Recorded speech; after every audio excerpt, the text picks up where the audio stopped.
Growing up, my sister, Chloe, and I were inseparable. We shared everything: clothes, secrets, dreams. But after our parents passed away, I discovered a side of her I never knew existed. They left us a sizable inheritance, meant to be split equally. It was their way of ensuring we'd both have a secure future. I trusted Chloe completely when she said she'd handle all the paperwork.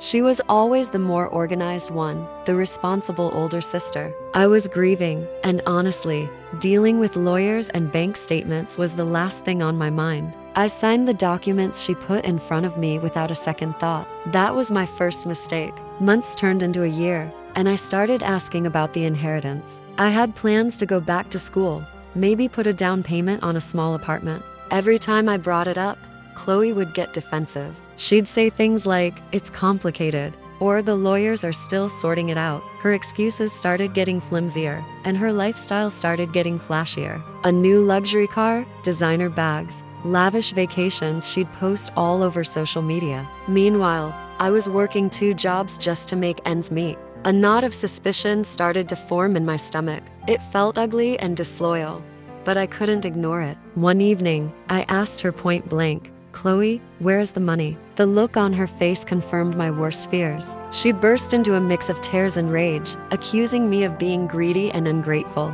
She claimed the money was gone, lost in a bad investment she'd made on my behalf to try and grow our wealth. The story was so full of holes, it was almost laughable. But I wasn't laughing. I was heartbroken. My own sister, the person I trusted most in the world, had looked me in the eye and lied while stealing my future from right under me. The fight was explosive. I left her apartment that night feeling a profound sense of betrayal that cut deeper than any financial loss. For a while, I was just numb. The betrayal felt like a physical weight, and I didn't know what to do. The thought of taking my own sister to court seemed impossible. It felt like destroying the last remnants of our family. I talked to a close friend about it, and they were the one who gave me the push I needed. They said, "This isn't just about money anymore. This is about right and wrong. Your parents wanted to take care of you, and Chloe has disrespected their memory and your trust." They were right. This wasn't revenge. It was about seeking justice for my parents' final wishes. Steeling myself, I contacted a lawyer who specialized in inheritance disputes. The moment I sat down in her office and explained the situation, a huge weight lifted off my shoulders. She was calm, professional, and incredibly validating. She told me, "These cases are sadly more common than people think." The first step was to gather evidence. Since I had signed papers without reading them, this was going to be tough. The lawyer explained that Chloe might have used a power of attorney to move the funds, or had me sign documents that effectively handed over my share.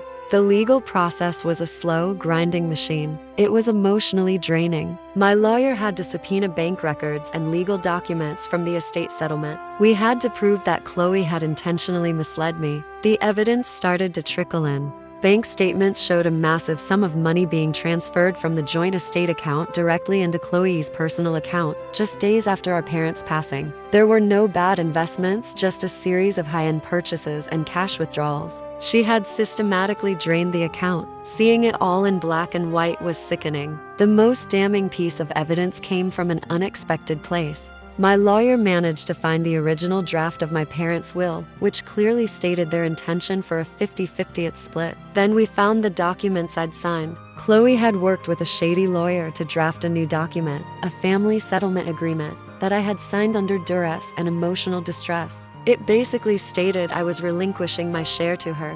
The document was technically legal, but my lawyer was confident we could argue it was done through fraudulent misrepresentation. Our day in court was one of the hardest days of my life. Seeing Chloe across the courtroom with her own lawyer, looking like a stranger. She tried to stick to her bad investment story, but under cross-examination, it completely fell apart. When our lawyer presented the bank statements showing the shopping sprees and luxury car purchase, Chloe couldn't explain them away. The judge listened patiently to both sides. I had to take the stand and recount the entire story, the trust I'd placed in her, and the moment I realized I had been betrayed. It was humiliating and painful to air our family's dirty laundry in public.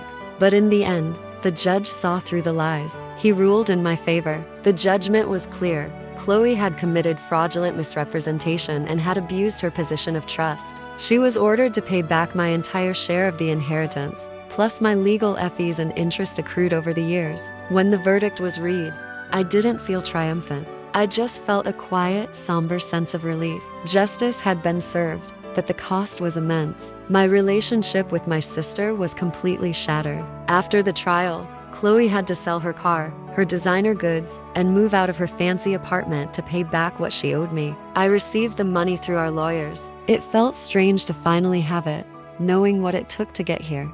I did what I originally planned.